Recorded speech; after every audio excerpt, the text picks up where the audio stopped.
Good morning. I'm Susanna Calvert. I'm the founder and executive director of the Foundation for Family and Community Healing. And this is our new series called The Healing Continuum from Mundane to Transcendent. And I'm here with my friend Isaac George on this Hi. wonderful collaboration. Good morning, Susanna. Thanks for having me on. It's great to see you and great to work with you on this. So Isaac, we decided after some conversation how interesting it is our different orientations and history when it comes to healing, but that we both intersect at the same place. And we thought it would be so much fun to talk about healing from the secular, personal, and sacred perspectives, and the different paths that we have come to healing from. And I'm so delighted that we're going to be spending this time together. Well, thanks. It's a great opportunity to explore and share, and maybe somebody will pick up something that's very meaningful to them. I sure hope so. I know that I pick up a lot of meaningful information when I meet with you. So, so maybe we should just spend a little time talking a bit about ourselves, Isaac. And why don't you tell everybody a bit about yourself and how you came to this healing work? Well, really, it's the latter part of my life is when this all came about. It wasn't, something that I've been interested in always. I shouldn't say. I've been interested in spiritual topics from the time I was my late teens, early 20s. So I investigated a lot of esoteric things like the Edgar Cayce material, which was a lot about not faith healing, but practical healing. I mean, he prescribed a lot of things for clients or for people who were getting readings from him, old-fashioned things like poultices and, home remedy kind of stuff, folk remedies, and diet and nutrition. So that was one of the first things that when I first encountered that material, even though I'd investigated Tibetan Buddhism, Rosicrucianism, Theosophy, that was the first kind of practical spiritual healing kind of path stuff. So that was kind of the first foray for me into vegetarianism. That's what caused that, was running into that material and working with herbs and working with, alternative medicine. And then I kind of drifted away from that, came back to it again because of a singular book in the 1980s called Quantum Healing by Dr. Deepak Chopra, which was his first novel or first book. And that was a groundbreaking piece. I wasn't really at the time interested in alternative stuff because I was in the middle of my hotel finance career. I was a corporate controller. And but that book made a real impression on me, real strong impression on me, that the sources of disease and the sources of illness come from many non-physical places as well as physical. And his approach to understanding these things and trying to understand in his position, which was he was still the chief endocrinologist at Boston Medical Center, as to why some people have remission from fatal disease like cancer or leukemia and some people don't. So that was my first introduction to energy healing per se, directly. Then it took another decade or so until I came into an awakening experience, which was in itself a healing experience of many mental, emotional blocks, I would say, over the course of 40 some years, and karmic healing, which was also something I've been aware of, healing old patterns from past lives. That came up all very strongly in the mid-1990s for me. And I was gratefully introduced to something called Reiki, which is an energy healing system that was supposedly rediscovered in Japan by Dr. Mikao Usui. And so I immediately gravitated to that and took my first Reiki initiation course, and it was absolutely amazing, absolutely stunning introduction to energy healing, consciousness, and so forth, and how it could actually affect. We're working with people with chronic illnesses or acute injuries, how it could alleviate pain, how it could help people come into balance again, which I think is the ultimate expression of what healing means, is balance and resonance with the surrounding environment and one's own spiritual signature. So I went from Reiki 1 to Reiki 2 to Reiki 3. I became a master. I started teaching classes. I took a certified hypnotherapy course, which hypnotherapy can be greatly seen as a healing tool for people trying to quit smoking, lose weight, heal addictive patterns. And I never used it professionally, but it was a great course to take, and it helped me a lot to understand how my subconscious works and habit patterns and so forth. But I went from one Reiki system or lineage to another over the course of the next 10 years. So now I've have the certification in 4 different lineages of Reiki or types. But I didn't really spend a whole lot of time in that area. I started, exploring even more into like crystal healing and healing with essential oils and flower essences. And now I'm looking kind of funny, coming full circle just in the last few months. I'm coming back to the energy healing side, even though I've been a very strong proponent of correct diet for each person. Each person's dietary requirements are different. So I went back to being a vegetarian 2.5 years ago, almost vegan, but not quite. And started after a very, very intense respiratory infection in December of 2016. My partner and I both got it. I decided to go on to a very intense study of supplements, and the right supplements in conjunction with the right diet that would actually strengthen the natural balance and resonance in the body, and basically be able to fend off anything illness-wise. And so here I am 4 years later, not had a single cold, not had a single bout of winter flu, and feeling doggone good about it, especially with what's gone on in the last year. So we're both, just really robust, I think is probably the word in that regard. But I'm come back in the last few months to energy healing again. And I had a session with somebody yesterday that really kind of opened the floodgates again to going, there's a real power in not just our own energy fields, but also in how words can resonate, how words and their intentions can help a person heal and let go of things. It's psychological, but it's also psychosomatic. It actually changes things in the body at an energy level and then at a cellular level. So healing is really a process, to me, of coming back to a natural state, a natural equilibrium. And however it works for one person might work, and that may not work for the one next to them. It's something that each individual, it would be great if there was a machine that could calibrate and diagnose somebody and recommend a course of treatments, both allopathic and alternative, that would be ideal for that individual and their frequency. I think we're all carrying a particular individual frequency or signature that makes our situation unique. So that's where I'm at about healing. That's where I'm at about, coming into balance or coming into resonance, both within and with the environment. Well, and what I find so interesting, again, just to reiterate, is how different our paths have been, because I guess I've taken a more traditional approach to healing, and I spent my entire career in the discipline of pharmacy research, pharmaceutical sciences, and I was a faculty member for 23 years in a school of pharmacy, and I headed up the graduate program, and so it was very traditional, academic medicine type approach, and there's drugs and receptors, and it's very reductionist. And during that time, I was pretty much an atheist the whole time, and I didn't think there was any, I didn't even know what we're talking about. If you talk about energy, or what the heck are you talking about? And but my life, at some point I just decided like this wasn't the path for me anymore. And so interestingly, I went into a different form of healing, and that is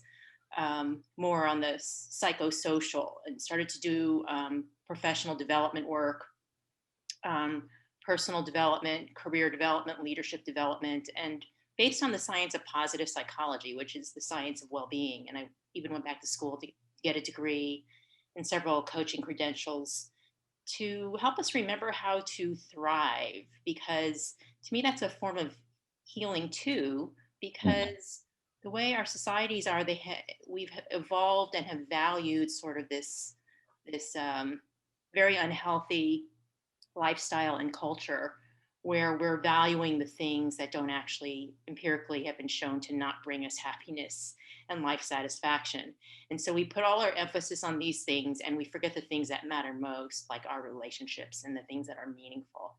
And so after some major losses in my life, my sister and my husband lost them to cancer in 2018. um, I went on a spiritual journey and opened up to spirit and the energetic, and had my first Reiki sessions around that, and an introduction to the spirit realm, and an ancestor that was a healer and would teach me how to. She would teach me her medicine, and I'm like, wait, she's in the spirit realm, right? how, how is she gonna? And the healer I was working with said, meditate, Susanna. So it's unbelievable how much that motivated me to learn to connect with spirit so that I could access that healing energy, that healing wisdom from my ancestor. I was told to call her grandmother. And so spirit called me to quit my job where I was working at the University of Georgia doing faculty development full time, and to start a nonprofit, which is the Foundation for Family and Community Healing. So focusing on healing and educating, helping everyone to learn how to be in right relationship with themselves, each other, Earth, and the loving force that unites us. And and so we're offering healing through education and helping people remember how to be healthy and whole with everything and everybody, and myself included. I'm the biggest learner here. My spiritual journey's been so short. But my own healing practices, I've been cultivating coaching and group development, and I think that's healing in its own right, more from the psychological side, the social side.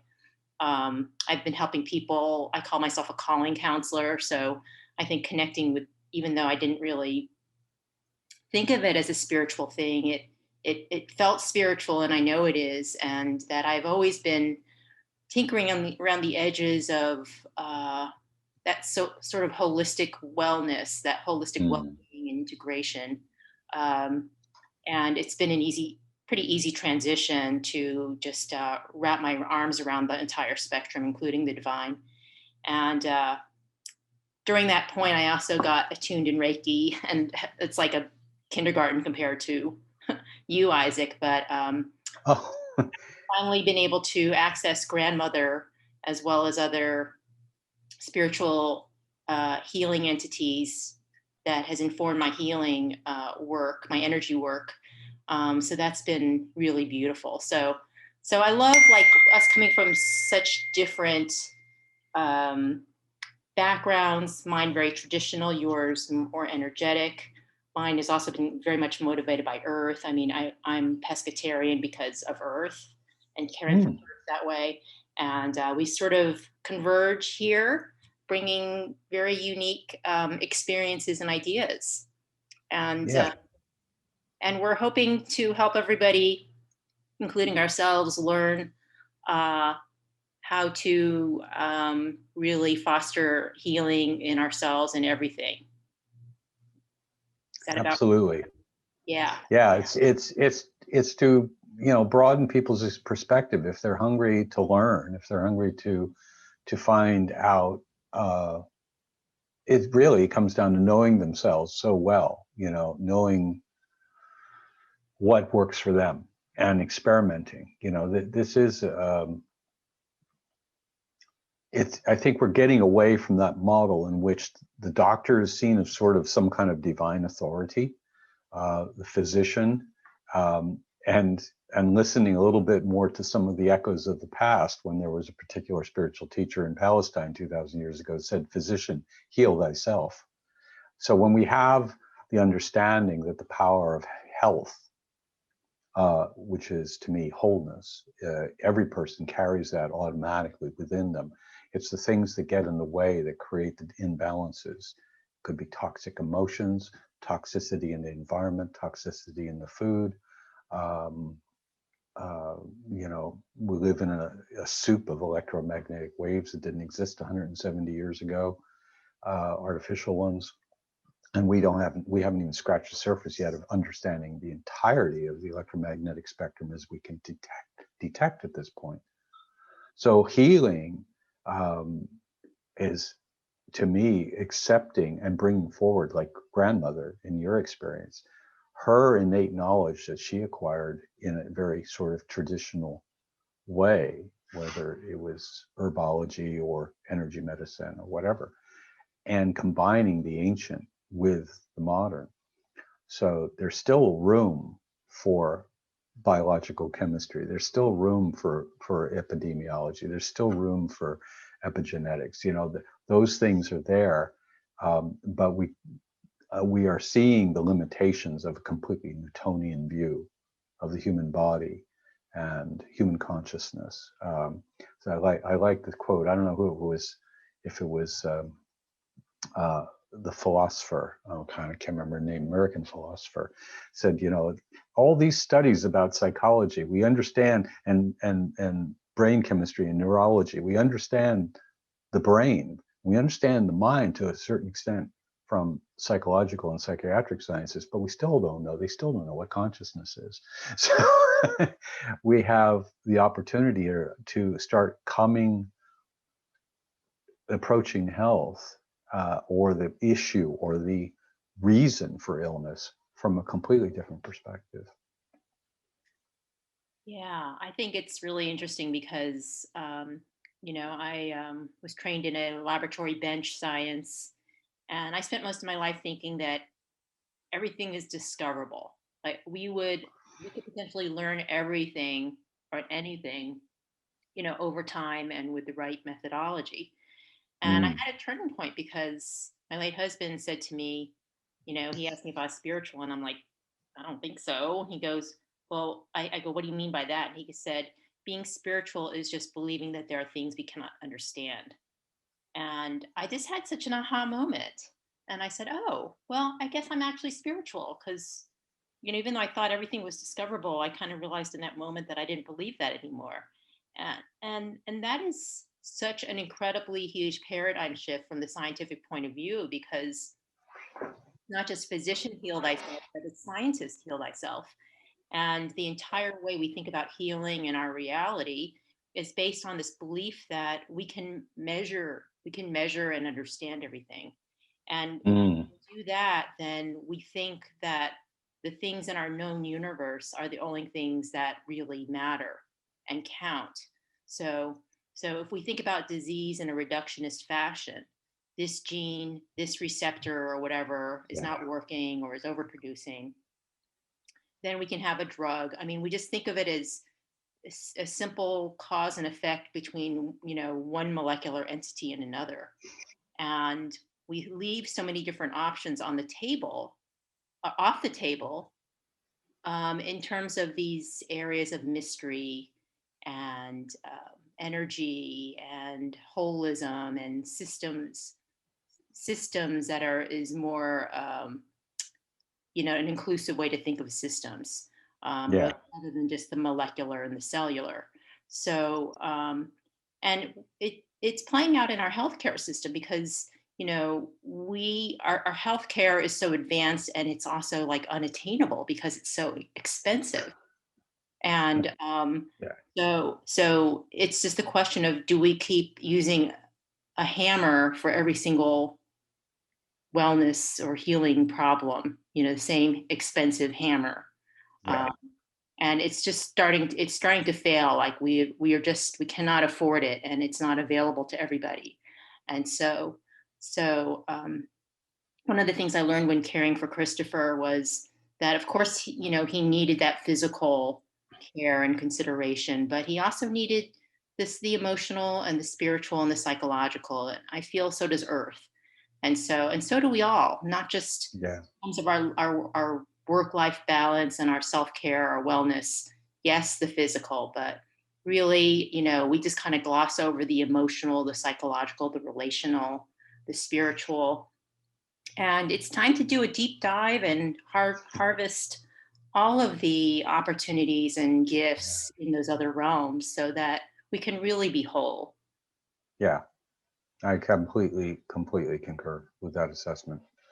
The As you were talking about the cells and the proteins and everything that happens at that molecular level, I stopped and I thought, I wonder if anybody looking through that electron microscope ever wonders what causes that behavior. What is keeping the whole so-called engine of life running? And Oh, has that question ever come up?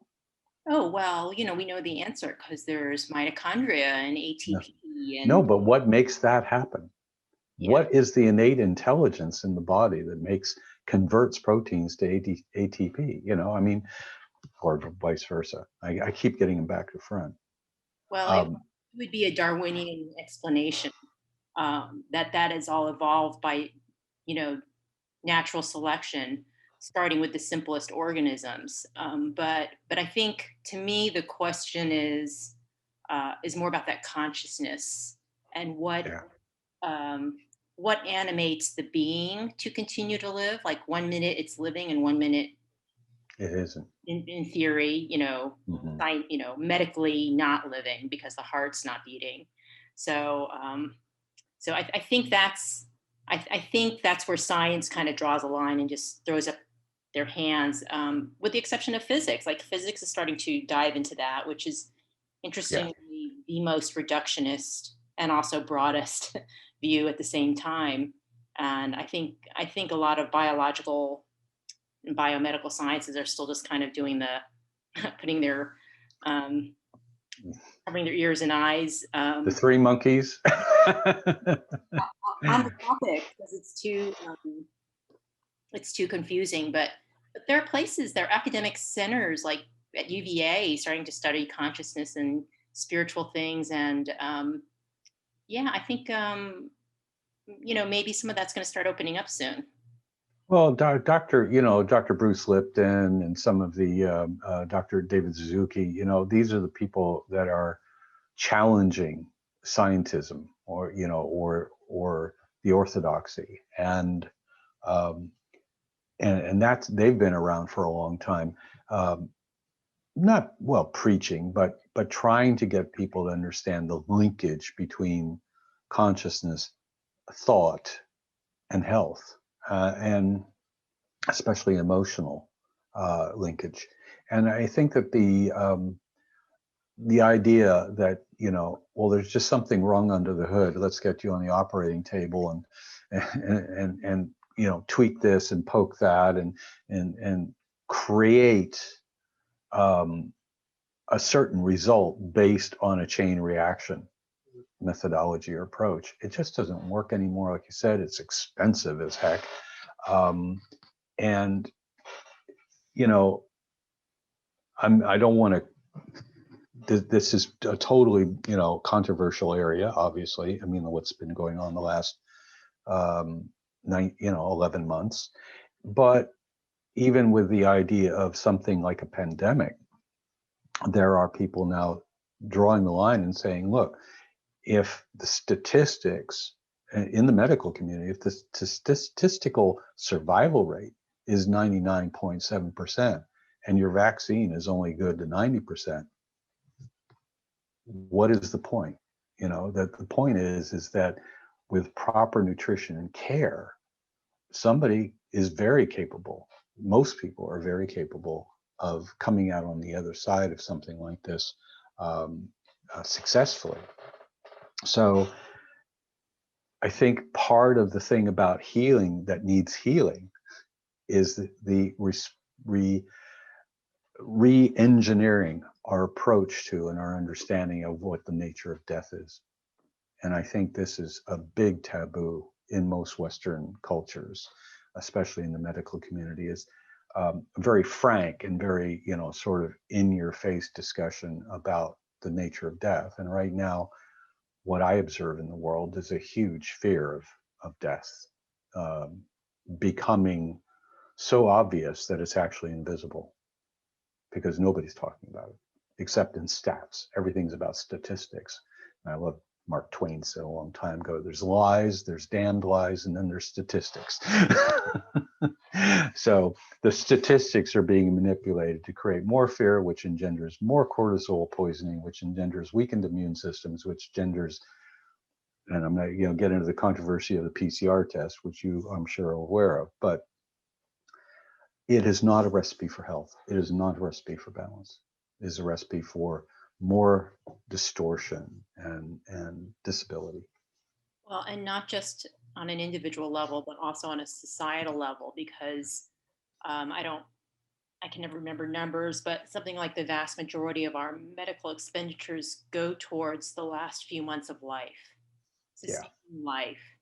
And, at all costs. yeah, and you hear people say, I don't care what it takes, just, don't let my loved one die. And, they could be 90 something and terminally ill. And so we're going to spend $1 million on that, as opposed to providing wellness care and vaccines and well baby visits and prenatal care and good child care and, all of that kind of thing. And, I know this is not very popular either, but Yeah, it we want to take care of our elderly and our sick, um but at what level, to it's what extraordinary lengths shall we go? Yeah, and what are we giving up for that because of our fear, when death is just such a natural part of life, and it's not even an ending, it's just a transition, at least in my mind.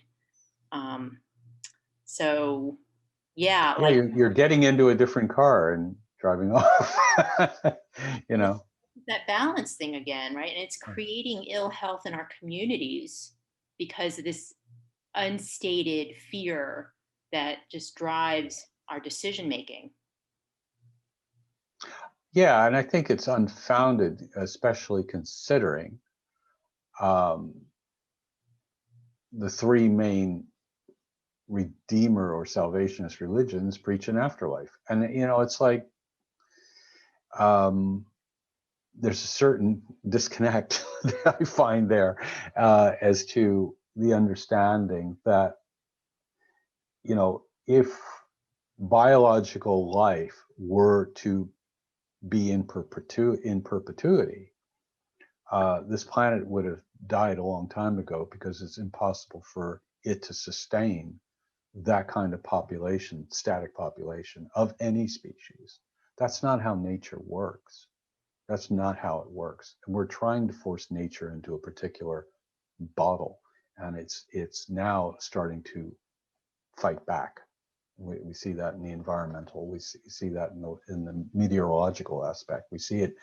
I'm thinking, really, what we're seeing the last year is a manifestation of that, of this reaction to the toxicity on every level. That the culture, the worldwide culture, has now progressed to such a point that the biological self is now reacting to the toxic level of toxins and trying to create a healing crisis that, if people weren't already so debilitated, they could actually survive. But when somebody's already got an underlying heart condition or underlying respiratory condition or underlying diabetic condition or whatever the case may be, they're already compromised, that the healing process itself that something like this brings on is actually killing the patient. It's killing the person, because they can't withstand the process. Um, and it doesn't help when we are running around again with this idea that somehow at all costs we have to keep Uncle Harry alive or whatever. Did anybody ask Uncle Harry? Case in point, this is anecdotal, but a friend of mine lost both of their grandparents on their mother's side of the family within days of each other after they came down with COVID or were diagnosed with COVID. And the grandmother refused oxygen. She didn't want to be here anymore. She, without stating it, because she knew it would upset her children, her grandchildren, she didn't want to hang on anymore. She was 93. And I think that this brings up a lot of specters of fear for people when you talk about euthanasia by choice, or doing what is compassionate. People will, a horse comes up lame, and rather than putting it out the pasture, they'll shoot it. But when it comes to a human being, we've lost, the culture or the species has lost so much of its connection to the natural world and the natural cycles of things, that we are afraid to face that eventuality. And I think of course, when somebody's ill, we're not going to shoot them. That's not what I'm making a statement about here. What I'm making a statement about is that we have an unhealthy regard for the natural cycles of life, and misunderstanding or distortion that is creating more problems and more suffering than is required. None of it's really, I don't think, needed. It's optional, but we're coming to grips with it. I mean, this is putting everybody's face in it and saying, what is out of balance here? What is it? What does real health look like? Well, that's a good question for this series. We have about 5 minutes left, Isaac. Okay. To ask you to talk more about your observation about our beliefs about the afterlife, and how some cultures or belief systems put a lot of emphasis on that, yet fear death. Can you just talk more about that? I think it's such an interesting. Yeah, that was it was surprising, because I don't know. It just came out in the middle of the conversation there a few minutes ago, and I'm still looking at it.